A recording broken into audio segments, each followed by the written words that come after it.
안녕하십니까, 바라신입니다. 오늘은 중국인이라면 누구나 알고 있는 공포 미스테리 베이징 375번 버스 괴담에 대해 이야기해드리겠습니다.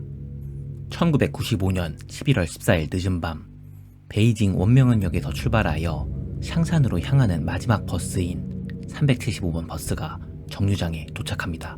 버스 안에는 버스기사와 버스 안내양이 타고 있었습니다.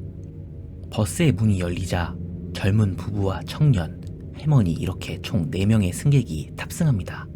버스 기사는 승객을 모두 태우고 샹샨으로 출발합니다. 버스 안은 고요했으며 엔진 소리만 맴돌았습니다. 당시 버스가 지나가던 길은 베이징에서 가장 외진 곳이었기 때문에 주변에 지나가는 차와 행인들은 거의 보이지 않았습니다. 11월의 베이징의 날씨는 몹시 추웠기 때문에 늦은 밤 돌아다니는 사람이 없는 것은 너무나 당연한 것이었죠. 2 정거장쯤 지났을까 3명의 승객이 버스를 향해 손을 흔들기 시작합니다. 버스 기사는 버스를 멈추고 3명의 승객을 버스에 태웁니다. 그들은 아무 말도 하지 않고 버스에 승차합니다.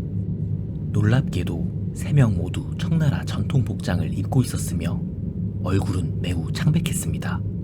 다른 승객들은 이들을 몹시 불편해했으며 아무도 그들을 쳐다보지 않았습니다. 젊은 부부는 다음 정거장에서 내렸고 버스는 종점을 향해 계속 나아갔습니다. 이때 갑자기 할머니가 자리에서 일어나 청년에게 다짜고짜 소리를 칩니다. 할머니는 청년이 자신의 지갑을 훔쳤다고 이야기를 합니다. 당황한 청년은 할머니와 싸우기 시작했고 점점 싸움은 걷잡을 수 없이 커지게 됩니다. 버스 기사는 할머니와 청년에게 고함을 지르며 버스에서 내리라고 했고 할머니는 다음 정거장에 경찰서가 있으니 청년에게 따라 내리라고 이야기를 합니다. 청년은 억울하다는 눈빛으로 당연히 따라 내리겠다고 말합니다. 버스가 멈추자 할머니는 청년의 손을 잡고 버스에서 내립니다. 청년은 할머니에게 얼른 경찰서로 가자고 고함을 칩니다. 이때 갑자기 할머니는 안도의 한숨을 쉬며 청년에게 내가 너의 목숨을 구했다라는 이상한 이야기를 합니다. 청년은 당황하며 무슨 이야기냐고 물어보았고 할머니는 버스 안에 있었던 청나라 복장을 입은 사람들에 대해 이야기를 합니다. 버스에 탄 청나라 옷을 입은 3명의 사람들이 놀랍게도 모두 다리가 없었다는 것이었습니다. 할머니는 이 3명이 다리가 없는 귀신임을 알아채고 청년을 구하기 위해 난동을 부려 같이 내린 것이라고 설명합니다. 청년은 당황하였지만 곧 할머니의 말을 믿게 되었고 같이 경찰서로 가서 그들이 본 것을 이야기합니다.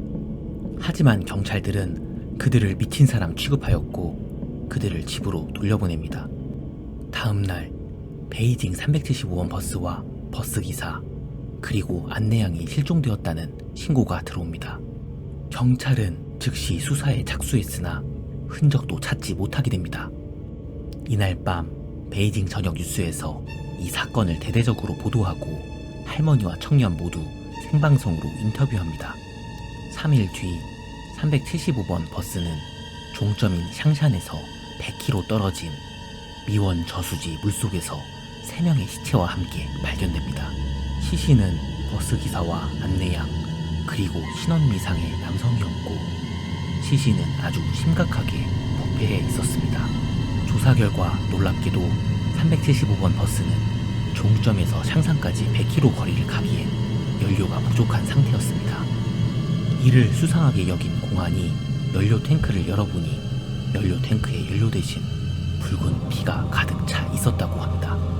이후 할머니와 청년에 대한 조사가 시작되었고 그들의 증언에 따라 미원 저수지로 향하는 모든 CCTV를 확인했으나 어떤 CCTV도 375번 버스의 행적을 담아내지 못하였습니다. 어떻게 버스가 저수지에 도착했는지 영원히 알 수 없게 됩니다. 결국 이 사건은 미스테리로 남게 되었으며 신문에는 원인미상의 전복사고로 기록되게 됩니다. 영상을 재밌게 보셨다면 구독과 좋아요 부탁드리겠습니다. 감사합니다.